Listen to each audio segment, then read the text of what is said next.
Ô chefe, vou chegar mais tarde depois do almoço porque eu tenho que passar no banco pagar um boleto e fecha às 3, né? Conta outra, vai. Há 20 anos atrás, essa era a frase que a gente mais ouvia na hora do almoço nas empresas. Mas tudo mudou bastante de lá pra cá e o Glitch está no ar.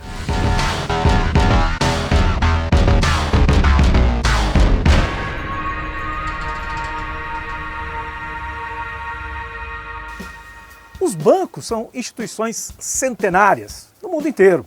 No Brasil também, uma tradição muito longa, e ao longo do tempo os bancos foram atualizando as suas tecnologias porque cada vez mais lidam com mais clientes, mais dados, mais informações. Isso tem tudo a ver com a área de tecnologia da informação. E com os computadores chegando aos bancos, eles foram ficando cada vez mais rápidos. Aquilo que levava um mês para acontecer começou a ser feito em uma semana. Depois de uma semana passou a ser feito em um dia. E, finalmente, com a popularização da tecnologia, dos computadores, acabou chegando o caixa eletrônico, que demorou bastante para chegar aqui no Brasil principalmente. E depois, finalmente, nós tivemos o online banking, ou o banco acessado pela internet, primeiro através dos computadores de mesa e os laptops, e finalmente os aplicativos de banco. Então, nesse caminho, muita coisa mudou, obviamente, mas teve algumas coisas que não mudaram. No passado, a gente era muito orgulhoso dos nossos bancos brasileiros, porque os bancos tiveram que passar por uma atualização de tecnologia, obrigatoriamente aqui no Brasil, que não era muito comum em outros países. Por exemplo, nós tivemos várias mudanças de moeda, várias transformações nos planos econômicos, em que uma moeda mudava de nome, cortava zeros, divide por 1000, divide por 1 milhão. Então, isso nos anos 80, nos anos 90, obrigou com que os bancos se atualizassem tecnologicamente muito rápido para poder acompanhar essas transformações que normalmente causavam um estrago danado nos sistemas internos dos bancos. Então, normalmente a gente tinha muito orgulho. Nossa, os bancos brasileiros são muito tecnológicos, muito atualizados, mas na verdade eles eram porque eles foram obrigados com a hiperinflação e todos os problemas que nós tivemos no sistema financeiro brasileiro. Mas depois disso, o que aconteceu é que os bancos deram uma estagnada no tempo e eles começaram a oferecer serviços, alguns melhores do que outros, mas era tudo para quem já tinha muito dinheiro, ou seja, um extrato bem pequenininho da população tinha acesso a salas especiais, que são os bancos que tem lá o Égalité, Fraternité, Liberté, mas que isso não era, na verdade, uma solução para todos os clientes do banco, porque quem não era VIP ficava horas e horas na fila, sem nenhuma qualidade de atendimento, sem mesmo informações sobre o que estava acontecendo, e isso passou a ser um padrão, tanto que grande parte das pessoas clientes de banco tem várias reclamações a fazer do banco, independente de qual seja. Então nós tivemos essa estagnação que nos levou a um problema de insatisfação com a qualidade do serviço prestado. Isso é perceptível, por quase todos nós. E outra coisa, as tarifas dos bancos também muito altas e também o chamado de spread, que o banco te cobra muito caro pelo dinheiro que ele te empresta e ele te paga muito pouco pelo dinheiro que você deixa nele. Isso é muito incomum em outros países e muito comum no Brasil haver uma diferença tão grande entre essas taxas. Isso acabou afastando a grande população e nós somos um país enorme, com uma enorme população chamada de desbancarizada.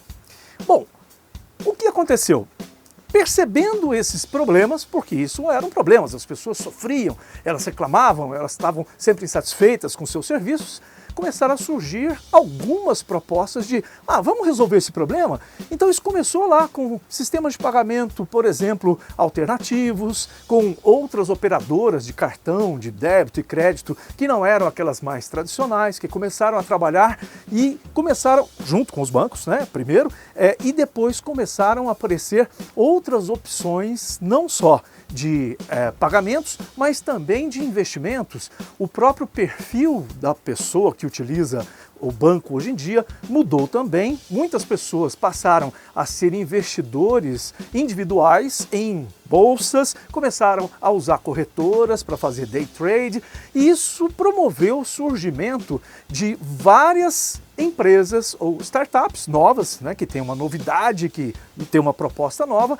que foram classificadas como fintechs. As fintechs são, então, empresas que trabalham no ramo financeiro, mas que vieram pequenas, oferecendo propostas para solucionar esses problemas que os bancos tradicionais apresentavam para os seus clientes. O que aconteceu é que elas explodiram. O Brasil hoje é um berço de extraordinárias fintechs que surgem todos os dias para resolver esses problemas que os bancos tradicionais demoraram a perceber. Hoje eles já perceberam, mas eles deixaram crescer um mercado pulverizado que está ameaçando a própria hegemonia desses grandes bancos, como, por exemplo, o Nubank, que nós já falamos aqui em outros episódios, que recebeu aporte de 300, 400 milhões de dólares, outras grandes empresas que viraram unicórnio, ou seja, aquela startup que chega a $1 bilhão, surgiram aqui no Brasil, foram as primeiras unicórnios nossos, foram fintechs, e nós temos o PicPay, que está aí com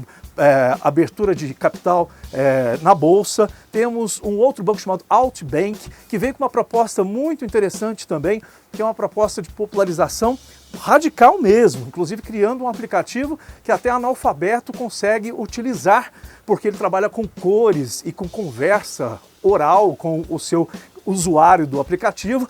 Então existem várias propostas. Hoje em dia o Altbank recebeu também investimento de mais de $5 milhões e existem várias propostas. O Meu Bank, que também foi recentemente lançado. Então nós temos várias fintechs surgindo nesse momento que estão suprindo essa necessidade desse mercado. Uma grande facilidade que veio tecnológica para também facilitar a vida dessas fintechs foi uma simplificação do processo de comunicação e de transferência de negociações entre os bancos, que é o Pix, que todo mundo falou muito sobre ele desde novembro do ano passado e que tem crescido muito rapidamente e populariza também o uso do sistema bancário por causa da simplicidade do uso e da facilidade, da rapidez com que as transações são executadas.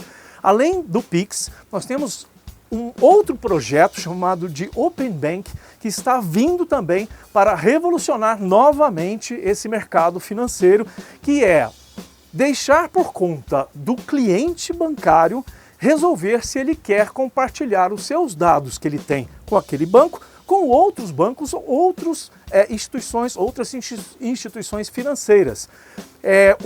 Esse é uma das premissas do Open Bank, é que eu posso, por exemplo, compartilhar os dados que eu tenho, que o banco tem sobre mim, com um aplicativo de gestão financeira pessoal, e esses dois aplicativos, o do banco e o meu de gestão financeira pessoal, eles conseguem trocar dados e eu consigo ter uma gestão melhor do meu dinheiro a partir de um aplicativo que eu permito que ele acesse os meus dados no banco. Eu posso, por exemplo, permitir que uma seguradora acesse o meu sistema, minha pontuação de crédito, por exemplo, no banco onde eu sou cliente.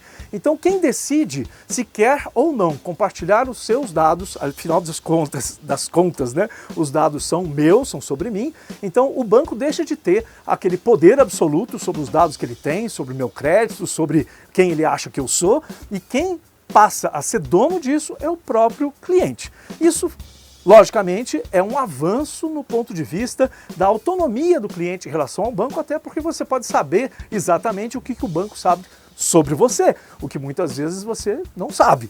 E ele decide coisas por você sem te explicar o porquê. Como, por exemplo, quando ele te nega um cartão de crédito, te nega um financiamento, muitas vezes ele não te diz qual foi o motivo. Então, o Open Bank, ele traz uma transparência para o sistema bancário e uma integração onde os bancos vão poder, a partir da sua autorização, compartilhar os dados dos clientes de um banco para outro. Com isso, existe uma grande possibilidade de que novas fintechs surjam e que tragam aquilo que os bancos ainda não oferecem, que traga outras novidades, outras inovações interessantes para o cliente e que vão permitir que essas fintechs, apesar de pequenas, poderem ter acesso e compartilhar dados com instituições enormes, como os nossos 4 ou 5 maiores bancos do Brasil, e esses bancos, logicamente, vão ter que se virar para poder se proteger da ameaça dessa pulverização das fintechs no país. Por isso mesmo, grandes bancos como o Itaú criou o Cubo, o Bradesco criou o InovaBrá, que são incubadoras de novas ideias, porque ali eles estão de olho nas oportunidades para que quando surgirem essas novas ideias, essas novas propostas, que eles possam, ao invés de deixar que sejam concorrentes, adotar essas ideias e trazer para dentro dessas grandes instituições essas soluções que hoje estão aí salpicando, né, no mercado sem que eles tenham conhecimento, e de repente surge um Nubank que dá um susto danado no sistema bancário tradicional brasileiro, bicentenário, né? Como, por exemplo, nós temos aí o Banco do Brasil, que foi criado por Dom Pedro II, né? E, logicamente, também teve que acelerar o seu processo de digitalização, de transformação digital, e também está acompanhando, de certa forma, toda essa transformação de mercado. As fintechs são uma realidade, elas são uma ótima opção para você utilizar serviços variados. Elas também são opção de investimento, porque várias delas estão crescendo muito rápido, inclusive com investimento de fora do Brasil nas fintechs brasileiras, e isso tudo demonstra que nós temos um potencial, apesar de todos os problemas, um potencial de crescimento muito grande e uma visão de que o Brasil ainda precisa incluir muita gente no sistema bancário. Provavelmente mais de 100 milhões de pessoas não estão nesse sistema, mas vão precisar em algum momento entrar nesse sistema, e isso pode ser feito através dos bancos tradicionais, mas também através dessas pequenas startups inovadoras. Gostou?